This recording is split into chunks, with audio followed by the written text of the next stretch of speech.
अब तक fantastic four के ट्रेलर को लेकर हमें तारीख पर तारीख मिलती रही है, बट अब फाइनली इसके फर्स्ट ट्रेलर की ऑफिशियल डेट आ चुकी है। आज तो बताऊंगा कि एग्जैक्टली किस डेट को फैंटास्टिक फोर फर्स्ट स्टेप्स का ट्रेलर आ रहा है। इसके अलावा फैंटास्टिक फोर में डूम का आना ना आना फाइनल हो चुका है और फुल मूवी प्लॉट भी इस पॉइंट पर रिवील हो चुका है विद प्रूफ। सब बताने वाला हूं तुम्हें। सो हेलो गाइस, मेरा नाम है हिमांशु, वेलकम टू बस बीम। ओके तो भाई डेट नोट कर लो, 9 फरवरी सुपर बोल के इवेंट में तुम्हें फैंटास्टिक फोर फर्स्ट स्टेप्स का ऑफिशियल फर्स्ट ट्रेलर देखने को मिल जाएगा। एंड ये रहा प्रूफ।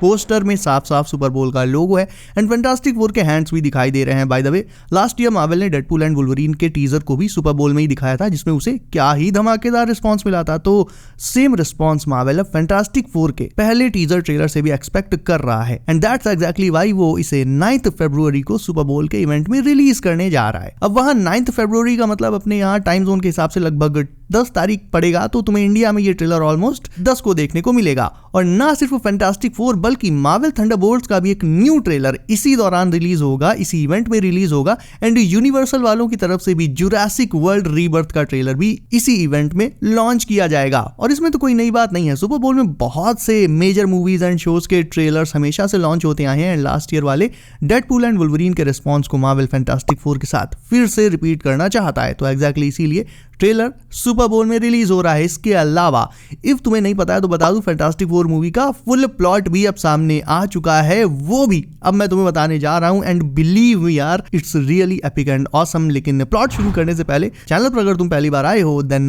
Consider subscribing. मैं वादा करता हूं कि मार्वल की सारी लीक्स एंड अपडेट्स सबसे पहले तुम्हें पहुंचाता रहूंगा। ओके, सो फैंटास्टिक फोर फर्स्ट स्टेप्स का ये जो प्लॉट लीक है, ये एक इनसाइडर की तरफ से किया गया है और प्रूफ के लिए मैं तुम्हें प्रॉपर उसकी जो प्लॉट स्क्रिप्ट है वो भी दिखाता चलूंगा। सो मूवी शुरू होती है एक रेट्रो फ्यूचरिस्टिक यूनिवर्स में, जहां हमें ये चारों हीरोज दिखाए जाते हैं। इन्हें इनके यूनिवर्स में सब पहले ही फैंटास्टिक फोर कहते हैं, यानी इनका प्रॉपर ओरिजिन हमें शुरुआत में नहीं दिखाया जाएगा। फैंटास्टिक फोर का टाइटल इन्हें मूवी की स्टार्टिंग से ही मिल चुका होगा। सो फैंटास्टिक फोर कुछ बच्चों को अपनी मोल मैन से फाइट की कहानी सुना रहे होते हैं। उस फाइट का एक फ्लैशबैक सीन भी हमें दिखाया जाता है। ये यूनिवर्स रेट्रो होने के बावजूद बहुत ज्यादा डेवलप्ड है एंड इसमें और भी कुछ हीरोज हैं, लेकिन फैंटास्टिक फोर यहाँ के मेन हीरोज हैं। अब आगे बढ़ने से पहले ये बता दूं कि प्लॉट लीक बिल्कुल एक्यूरेट है, बिकॉज मैंने तुम्हें मोल मैन की शूटिंग जहां पर हुई थी वो साइट, उसकी लेयर वगैरह सब दिखाई थी। जो फोटोज ऑनलाइन लीक हुई थी मेरी पिछली वीडियोस में मैंने तुम्हें सब बताया था। प्लस इस मूवी में फ्रैंकलिन रिचर्ड्स, रीड रिचर्ड्स का बेटा भी होने वाला है, क्योंकि लीक्ड सेट फोटोज में वेनेसा कर्बी एक न्यू बॉर्न बेबी को गोद में लिए हुए हैं। सो यस, फ्रैंकलिन रिचर्ड्स भी मूवी में होने वाला है। तो आगे बढ़ते हैं। लोग इन्हें सेलिब्रिटी की तरह देखते हैं, बट ये चारों एक आम जिंदगी जीते हैं, मेंटोस जिंदगी नहीं जीते। गवर्नमेंट के लिए ये साइंटिस्ट एंड स्पेस एक्सप्लोरर्स के तौर पर वर्क करते हैं। हाई सोसाइटी यानी सबसे जो ऊंचे रईस लोग हैं, इनके बीच में इनका उठना बैठना है और लोग इन्हें बहुत प्यार करते हैं। फैंटास्टिक फोर का टाइटल भी इन्हें लोगों ने ही दिया है, द थिंग, यानी ये चोमू इसकी एक गर्लफ्रेंड है। और ये सुनकर मेरी उम्मीद यहाँ पर मरती हुई। रीड एंड स्यू, इनका एक बेटा भी है जिसके बारे में मैंने जस्ट अभी बताया था, फ्रैंकलिन रिचर्ड्स। और जॉनी स्टॉर्म ये फैंटास्टिक फोर की टीम का ऑफिशियल स्पोक्स पर्सन है।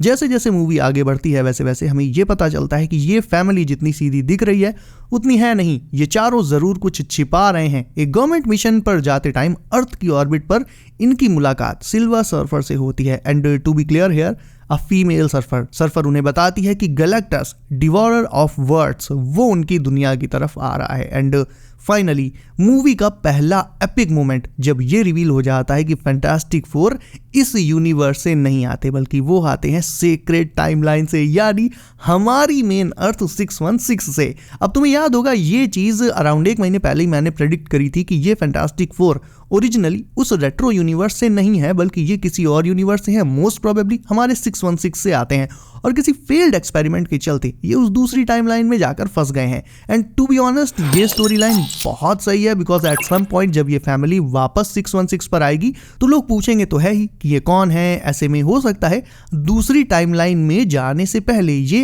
एज साइंटिस्ट्स अपने 616 पर भी काम करते हों। हैंक पिम या हार्वर्ड स्टार्क जैसे लोगों के साथ ही ऑलरेडी काम कर चुके हों और बाद में हैंक अर्थ 616 के लोगों को ये बता सकता है कि ये अनजान नहीं है, यही बगल वाले मोहल्ले के हैं, हम साथ में काम करते थे और अचानक से एक दिन ये गायब हो गए। मतलब एक प्रॉपर बैक स्टोरी फिर इन्हें 616 के पर्सपेक्टिव से मिल सकती जाती है। ओके, तो अब चीजें बहुत इंटरेस्टिंग होती जा रही हैं। फैंटास्टिक फोर का वो काला राज लोगों के सामने खुलने वाला है। प्लॉट में आगे बढ़ते हैं, हमें फैंटास्टिक फोर का ओरिजिन हल्का सा दिखाया जाता है। ये लोग जब अर्थ 616 में थे तो इन्होंने एक दूसरी डायमेंशन को डिस्कवर किया था, मोस्ट प्रोबेबली नेगेटिव जोन को, एंड उससे एक्सप्लोर करते टाइम, उस पर रिसर्च करते टाइम ये मल्टीवर्स के बीच चले गए एंड वहां पर डिफरेंट रेडिएशन में एक्सपोज हो गए एंड एग्जैक्टली इसी पॉइंट पर इन्हें इनकी पावर्स मिली और फिर डिफरेंट यूनिवर्सेस से होते हुए फाइनली इस रेट्रो फ्यूचरिस्टिक यूनिवर्स में आ फंसे। इस न्यू यूनिवर्स में आते आते इन्हें इनकी सुपर पावर्स मिल चुकी थी उस रेडिएशन से, और क्योंकि ये अर्थ 616 में वापस भी नहीं जा सकते थे, इसीलिए ये इस नए यूनिवर्स की सोसाइटी में फिट हो जाते हैं। और जब ये वहां के एक पागल साइंटिस्ट एके मोल मैन को हरा देते हैं, जिसके बारे में स्टार्टिंग में दिखाया गया था, तो फिर उस यूनिवर्स के लोग इन्हें अपना लेते हैं और अपना हीरो मानने लग जाते हैं। अब इस यूनिवर्स में रहते हुए भी ये चारों वापस अपने होम यूनिवर्स यानी 616 में जाने की कोशिश में लगे हुए हैं। ये उस पर रिसर्च कर रहे हैं, ये वापस जाकर अपनी फैमिली से मिलना चाहते हैं। इनफैक्ट ये पूरी मूवी ही फैमिली के बारे में है। वेट, ये फैंटास्टिक फोर बनाते बनाते केविन फाइगी ने कहीं फास्ट एंड फ्यूरियस तो नहीं बना दी? I don't have friends, I got family. तो अब उनका राज उस पैरेलल यूनिवर्स में खुल जाता है। वहां के लोग जान जाते हैं कि ये इम्पोस्टर्स हैं, ये लोग ओरिजिनली उनके यूनिवर्स के हैं ही नहीं। और इसी बीच फैंटास्टिक फोर अपने होम यूनिवर्स यानी सेक्रेट टाइमलाइन के अर्थ 616 में वापस आने का रास्ता भी खोज लेते हैं। और अब सीरियसली बहुत मजा आने वाला है।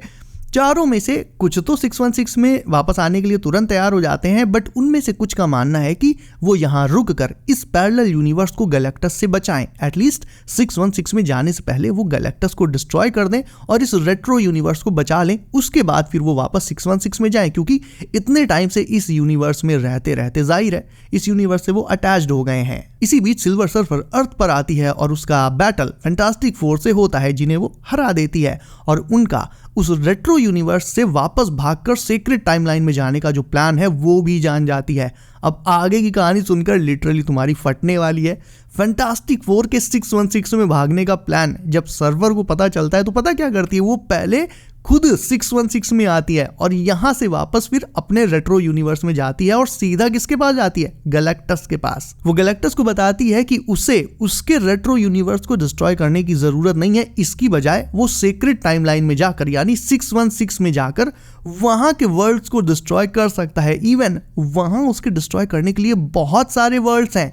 गैलेक्टस भी ये मान जाता है क्योंकि वो बीमार है और उसे बहुत सारे वर्ल्ड्स को डिवोर करने के बाद ही सुकून मिलेगा। और फिर सिल्वर सर्फर उसे बताती है कि गैलेक्टस उस नए यूनिवर्स यानी अगेन हमारे 616 में फैंटास्टिक फोर की मदद से जा सकता है, क्योंकि ये भी वहीं भाग कर जाने वाले थे। इन्होंने उस यूनिवर्स में जाने का रास्ता ढूंढ लिया है, सो इनके प्लान की मदद से गैलेक्टस भी सीक्रेट टाइमलाइन में जा सकता है और वहां के वर्ल्ड्स को डिवोर कर सकता है। यानी सिल्वर सर्फर बेसिकली गैलेक्टस को 616 में बेचकर अपने रेट्रो यूनिवर्स को बचाना चाहती थी। तो अब गैलेक्टस का निशाना फैंटास्टिक फोर है और ठीक इसी पॉइंट पर ये लीक्ड प्लॉट हो जाता है खत्म। बेसिकली जिस इनसाइडर ने ये प्लॉट लीक किया है उसे मूवी के थर्ड एक्ट का प्लॉट मिल ही नहीं पाया, लेकिन इतना तो कंफर्म है कि final battle Galactus versus fantastic four का ही होगा, जिसमें गैलेक्टस जब सीक्रेट टाइमलाइन में नहीं आ पाएगा तो फ्रस्ट्रेट होकर वो उसी रेट्रो यूनिवर्स की अर्थ को डिस्ट्रॉय कर देगा। एंड मूवी में रीड रिचर्ड्स के बेटे फ्रैंकलिन रिचर्ड्स को भी पावर्स मिलेंगी। इवन टाइटल में ये जो फर्स्ट स्टेप्स लिखा हुआ है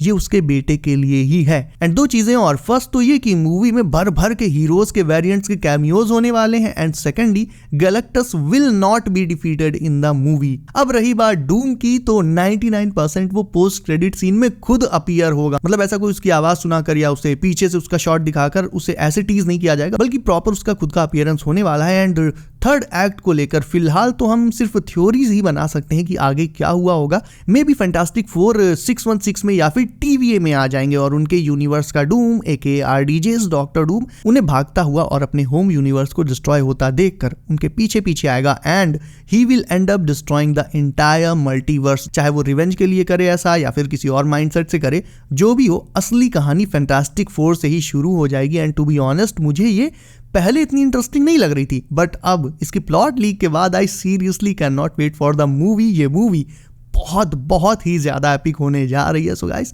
तुम्हारी इसे लेकर जो भी थ्योरीज है, जो भी थॉट्स हैं, सब मुझे कमेंट करके बताओ। इसके अलावा वीडियो अच्छी लगी तो उसे लाइक करके चैनल कर लो, सब नोटिफिकेशन कॉल पर डालना बिल्कुल मत भूलना, क्योंकि और बहुत सी अमेजिंग मार्वल अपडेट्स आने वाली हैं और वो तुम्हें सबसे पहले मिल जाए। इसके लिए be sure to hit the bell icon. So guys, be safe, अपना ख्याल रखिए। आप, मेरा नाम है Himanshu and as always I will see you in next one.